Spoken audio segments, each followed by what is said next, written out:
uncertainty, banks tend to reduce loan growth, suffer more credit risk, and charge higher loan interest. What do you mean by this? Uncertainty means like in COVID situation, there was a huge uncertainty, right? Because banks were very afraid whether the loans given will be repaid back or not. So that was the uncertain situation. So under such situations, what happens? Banks tend to reduce their loan growth. They tend to reduce their loans, right? Suffer more credit risk because there is a huge credit risk because there was huge NPAs during that COVID situation and charge higher loan interest. So banks were charging higher, that is called as risk premium. Higher loan interest is called as risk premium. Okay, premium. So this is an important term under uncertainty. What happens to the banks during uncertainty period? Reduce the loan growth, everyone. Second, suffer more credit risk, higher credit risk, and higher rate of interest. Got it? Next is adverse selection. Now, what is adverse selection in this finance term? Is the difficulty to select and distinguish healthy companies with high credit rating from those that are riskier. Isn't it very important and see here the logic is simple, but if we don't understand it, then it becomes difficult, isn't it?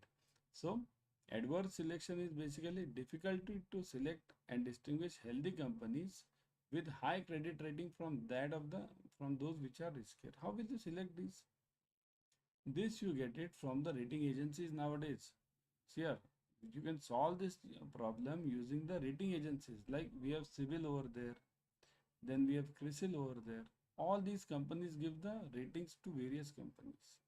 Okay, these private rating companies give the ratings to these private players like Reliance or Tata's or anyone. These are the big players, but there are also smaller companies. Ratings can be given to them also. So what is the difficulty to select a healthy company from the riskier company? It's that simple. Okay, so that's known as adverse selection. What is financial risk? Everyone, financial. Okay, you might be knowing this. Everyone knows the terms financial risk, but exactly what is required in the exam, that is the point of discussion, right? Otherwise, everyone knows what is financial risk, right? At a personal level, we always take the financial risk for investment in shares, for investment in mutual funds, right? But at a company level, at a CIB level, it is what is it? See, financial risk is the possibility of losing the money on an investment or business venture. Simple and plain equation, right? Plain definition. Losing the money. Whenever I am losing the money, it's basically the risk. Some more common and distinct financial risks include credit risk, liquidity risk, and operational risk.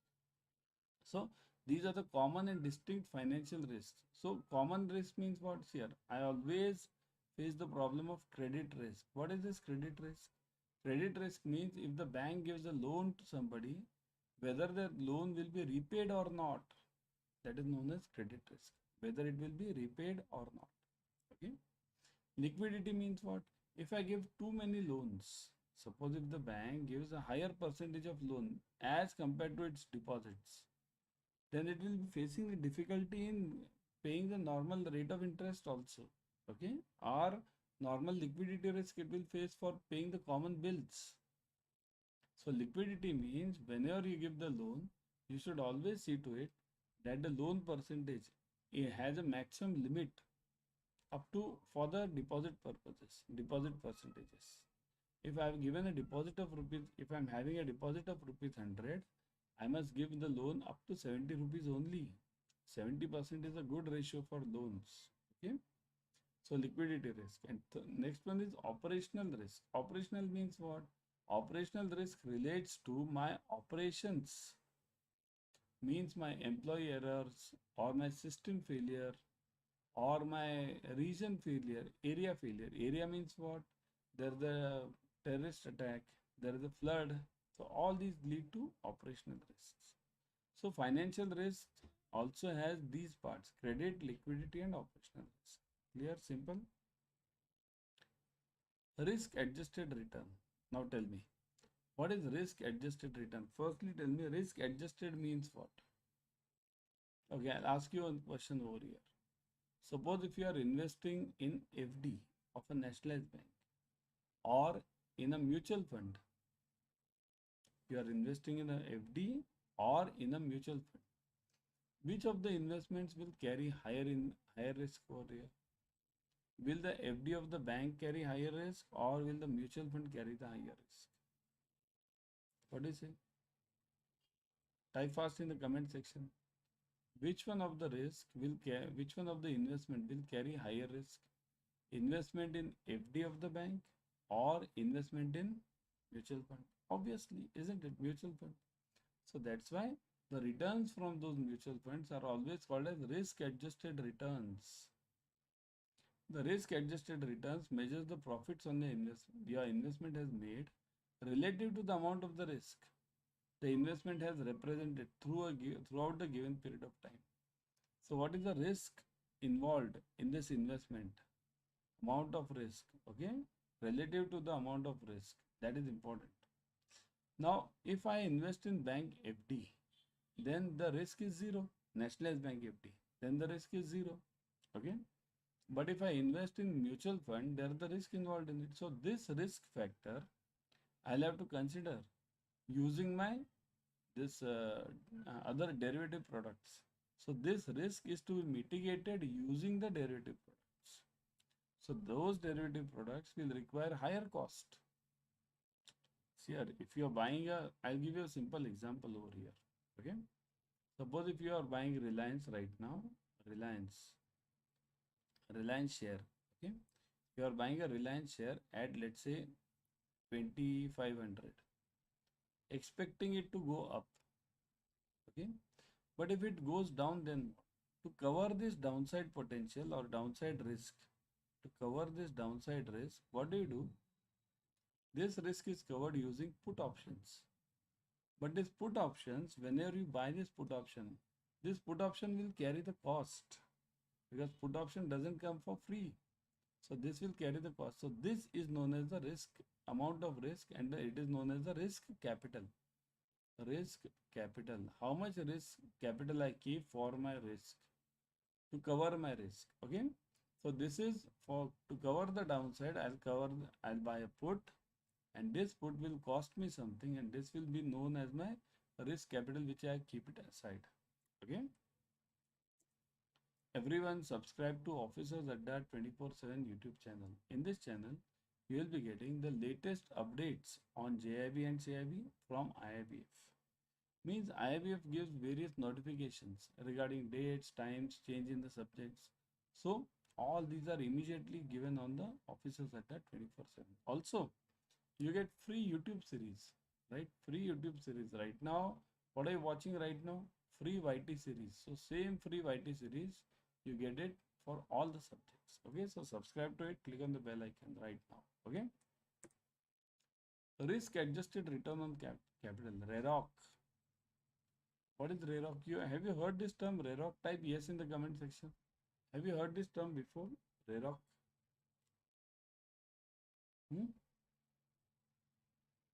Type yes in the comment section or no. Whatever. Yes or no. So it is. Yes, I've seen many of them. Yes. Okay. So risk adjusting. We have heard the term, but we don't know the exact meaning of this. Risk adjusted return on capital means what? It is a risk adjusted measure of return on investment. Risk adjusted measure. Okay, what do you mean by risk adjusted measure? What do you mean by risk adjusted measure? Here. It does this by accounting for any expected losses and income generated from the capital, with the assumption that the riskier project should be accompanied by higher expected returns. So risk adjusted returns means what? See here, RAROC. So same as this earlier, we have seen one earlier definition just now. Similar to this, higher the risk, I'll be expecting the return. So higher expected returns. So if I'm investing in higher riskier projects, then I should get a higher return. Only then I'll invest in the higher riskier projects. Otherwise, won't I invest in the FD, bank FD, isn't it? So It does this by accounting any expected losses. What all losses can occur whenever I invest in some riskier project, okay, and income generated by that capital. So whatever capital I've invested, what is the income generated from that? Whether it suits my this risk adjustment, okay. Same example. Suppose if I am investing in FD or in mutual fund. So definitely I'll expect higher returns on the mutual funds, right? Whereas in FD I'll be expecting lower returns. Risk management process means what?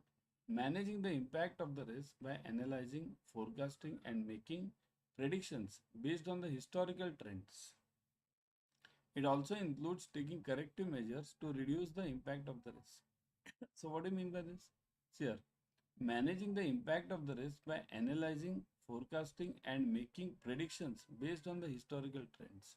Analyzing, forecasting, and making the predictions. Okay. So all the three steps are involved in risk management process. First is analyzing, second is forecasting, third is making the predictions based on the historical trends. Okay. It also includes corrective measures to reduce the impact of the risk. Corrective measures. What do you mean by corrective measures over here? Corrective measures over here means, suppose as I gave you the earlier example, if I am buying a Reliance share, then I must buy a put. See here, this is called as long position. Long means, suppose if I buy a Reliance share, Reliance, okay, at 2500, expecting it to go up. So this is my long position. Whenever I am having a long position in stocks or commodities, then in the this derivatives option or options market, I must have the reverse view. So in that market, I'll buy the put option. Put means what? If the market goes down, then the value of that put increases. Okay. So that's why whenever you are long on commodity, you must always buy put options to hedge that risk. And this is known as the hedging. Corrective measure means hedging. Okay. Maturity mismatch. It refers to the situation when company's short-term liabilities exceed its short-term assets. So short-term liabilities exceed short-term assets. What do you mean by this? We are talking of short-term only, okay? Short-term liabilities exceed the short-term assets. Means suppose if my liabilities mean deposits. If my bank's deposits are much more than my assets or my loans, then I'll definitely face the problem of liquidity. Means I'll be facing the problem of this interest rate risk, because the interest going out will be higher as compared to the interest coming in, right? So maturity mismatches are visible on the company's balance sheet and can shed light on its liquidity. So immediately if there is a maturity mismatch, it will be shown in the company's balance sheet. Why? Because the interest difference will immediately be displayed. Well, after all, you can't hide anything from the balance sheet. Okay. Maturity mismatches often signify a company's inefficient use of its asset, isn't it? Company's inefficient use. It means what? If I am having the loans, then I must use it properly. Properly means what? As a bank, I must see to it they are going to the basically to the productive assets, not to the NPA ones, right? Number one. Number two, also the durations of the loans and the deposits need to be matched. Duration. Okay, that's what the maturity is says. Suppose if I am having a loan, or if I take a deposit of, let's say, deposit, okay, if I take a deposit of, let's say, 1 year, of, let's say, 1 lakh, okay, and I have to give a loan against this. So the loan against this will definitely not be more than 1 year. Loan should also be 1 year or less, right? So if I give a loan of 1 year, it's the best. So 1 year, it should be, the maturity should match of deposit and loans. Okay. Market value of the equity. It is the total rupee value of the company's equity and is known as the market capitalization. What do you mean by this capitalization? Understand this word. See this. It means that if Reliance share, let's take Reliance only. I take Reliance share because it's a known share to everyone, isn't it? So now, suppose if I take a Reliance share, and this Reliance share now, let's say, is priced at 2500. Okay, let's say 2500. And now what happens? This Reliance has issued, let's say, I'm giving an example, 1 lakh shares in the market. Number of shares is 1 lakh. So what is its market capitalization? So the market capitalization over here will be 2500 into 1 lakh. So 2500 into 1 lakh. So those many rupees, okay, will be the market capitalization of Reliance. Okay. So that is known as the market value of the equity or market capitalization. Total rupee value of the company's equity. This is the total rupee value of the company's equity. The measure of company's value is calculated by multiplying the current stock price by the total number of outstanding shares. See this, we have done the same thing. Current market price into total number of the outstanding shares. How many shares have been issued in the market? Okay, that is known as outstanding shares. Got it? So Reliance shares over here, the market capitalization will be, okay, give me the answer everyone. 2500 into 1 lakh. What is the answer? 1 lakh means how much will it be? Yeah, 2 crores. Then, yeah, 25 crores. Yeah, it will be around 25 crores, right? 25 CR. That will be the answer roughly, right? Yeah. Coming back, chalo. Next one. Before going ahead, download Adda 24/7 app on your mobile. In this app, you will be getting the premium study material plus live classes, ebooks, tests, whatever we need for clearing JIB and CIB, we'll get it over here. So download it right now and start studying. Okay. Next one. Downside potential. It is the estimation of securities of a security's potential loss in the value if the market conditions precipitate a decline in the security's price. Means what? Here, potential loss, keep it very simple. Potential loss due to decline in price of the security.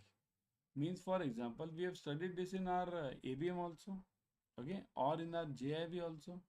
If the price of the bond, let's say, let me take Reliance only, okay, Reliance share. If I brought it at 2500 and if tomorrow the price of Reliance goes down to, let's say, 2000. So what is this happening? This is the downside potential. Securities potential loss due to the decline in the securities price. Okay. Depending on the measures used, downside risk or explains a worst case scenario for an investment and indicates how much the investor stands to lose. So worst case scenario means what? What is the lowest level which this stock can go down, or what is the lowest level at which this bond can go down? Okay. So worst case scenario over here is always taken into account by any company whenever you're doing a conservative investment. Okay. Indicates how much the investor stands to lose, how much this investor will lose if this downside potential means if the Reliance share goes down. Okay. Next is CCIL. The Clearing Corporation of India was set up in April 2001 to provide a guaranteed clearing and settlement functions for the transactions in money, government securities, foreign exchange and derivative market. Remember, here it's not talking of stock market. So provide guaranteed clearing. Guaranteed means what? What do you mean by this guaranteed? Isn't anything guaranteed then? See this guaranteed clearing over here means it is called a settlement risk that is cleared. Okay. Guaranteed over here means settlement risk is nullified over here. What is settlement risk? Settlement risk means, let me give you an example. If you sell, let's say, shares, okay, you sell, let's say, shares to anyone, shares, okay. So this other person, Mr. X should give you rupees, right? Rupees, because you are giving the shares, Mr. X will give the rupees. So what do you mean by settlement risk? If you give the shares and Mr. X does not give you rupees, then what? Then this is known as settlement risk. So CCIL guarantees this part. Provides a guaranteed clearing and settlement function for transactions in money, government securities, forex and derivative market, right? So CCIL is, okay, tell me one more thing. This shares example which I gave you, does CCIL take care of the shares over here? Does CCIL take care of the risk of the shares, settlement risk of the shares? No. Then who takes care of the settlement risk of the shares which you buy and sell? Type fast in the comment section. Who takes care of the settlement risk of the shares which you buy and sell? Yeah, who takes care? Because here CCIL is very clear. CCIL is money, government securities, foreign exchange and derivatives market. 4 clear. Does it say anything about shares? No. So who talks about shares then? Correct. NSE and BSE. NSE and BSE, these stock exchanges, they take care of the settlement risk of the shares. And for others, everything else, there is CCI. Okay? Yeah. Like that, there are some things which money can't buy. For everything else, there is MasterCard. That was ad. Remember anyone? Now gone, isn't it? MasterCard was having an ad few years back that there are some things which money can buy, and for everything else there is MasterCard. Similarly over here, only share settlement risk is taken by NSE and BSE. For everything else there is CCI. Okay. What is EWRM or EWRA? What do you mean by this? Enterprise wide risk measurement or risk assessment. Enterprise wise means what? Enterprise wide means total related to enterprise, complete company wise. EWRA or M you can call it, assesses the risk of anti-money laundering, counter-terrorist financing means AML and CTF, and sanctions, in addition to the counter-proliferation financing and anti-bribery and corruption. Now these are important terms which may come to you in exam. Okay, so money laundering, AML, counter-terrorist financing, okay, means terrorist financing. Okay, then second is counter-proliferation financing. Okay, this is again a type of this AML only. Anti-bribery and corruption. Anti-bribery and corruption. So bribery related and corruption related. So this, even bribery and corruption is part of this enterprise-wise risk, because after all it's a risk, isn't it? Thus these are most inclusive elements of EWRA. So these are all the inclusive elements of EWRA or EWRM, right? Remember, whenever you are talking of enterprise-wide risk measurement, it means you are talking of the whole company, not of a specific section. Okay. Now, before everyone, I would suggest kindly, I told you just now, join the Adda 24/7 officers Adda 24/7 channel. How to join it? Suppose if you have to join on this Telegram, okay, scan this blue QR code. Pause this video and scan this blue QR code. If you have to join this YouTube channel, scan this right side QR code, this one, okay, this one. If you have to join the Instagram channel, so scan this blue QR code, this one, okay, and you can join it. See, there are many benefits available for this, okay. So definitely I would suggest join. Everyone should join this, because now before going, let me show you the batches. See here, we have a Scholars CIIB batch running right now. In this batch, we are covering all the numericals, objective questions, case studies. All the compulsory subjects are covered. Also, you have a CIIB Mahapack. In Mahapack, you are getting multiple batches plus ebooks plus tests. You can join those ASAP because the batches have just now started. Let's go to Adda 24/7. Here, I'll always suggest you to go through the app, because in the app you are getting 1% extra using the coin systems. So that's why I always join through the app. Let's go to Adda 20. Let me show you live how to join the batches.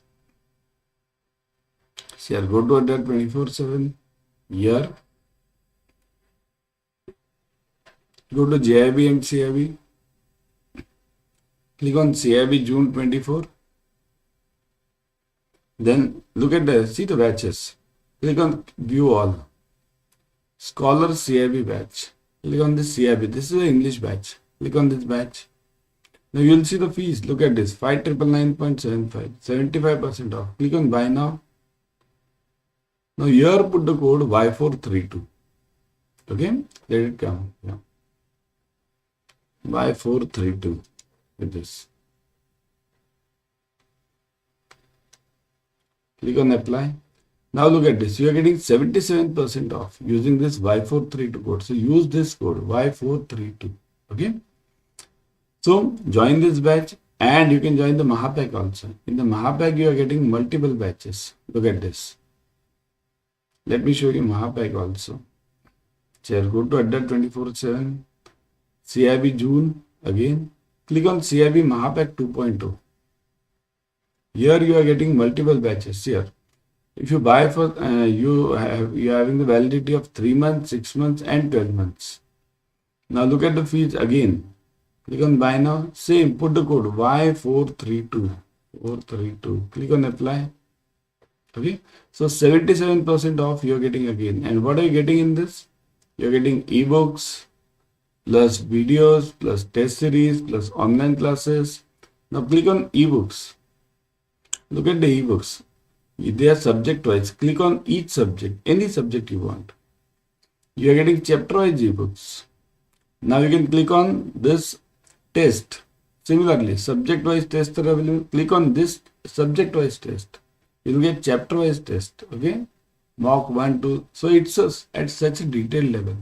So that's why I would suggest you to join the Mahapack or the batches live right immediately. Okay.